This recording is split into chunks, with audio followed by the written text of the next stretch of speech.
இன்றைக்கு இயேசுவை குறித்து ஏளனமாய் பேசுகிறான். இயேசு ஆண்டவருடைய பிள்ளையானால், அவர் ஆண்டவரானால், அவர் தேவகுமாரனானால் ஏன் சிலுவை மரணத்தை ருசி பார்க்கணும்? அதிகாரனை ஆண்டவர் சொல்லுகிறார், என்னுடைய திட்டம் இது, என் மகனுக்கு நான் கொடுத்திருக்கிற திட்டம், பர்மிஷன் இது. இது பரத்திலிருந்து கட்டளையிடப்பட்டிருக்கிற கட்டளை, தேவ கட்டளை.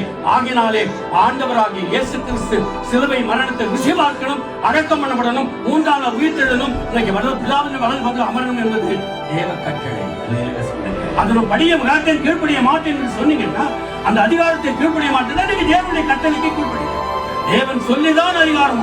அதனால irrespective of the theater people, அவங்க என்ன சொல்றாங்களோ அது தேவனிடத்திலிருந்து பிறப்பிக்கிற கட்டளை. அந்த கட்டளை நீங்களும் நானும் பின்பற்றத்தான் வேண்டும். Fear not, fear not. பயப்படாதீங்க, பயப்படாதீங்க. தேவன் இருக்கிறார் உங்களோடு.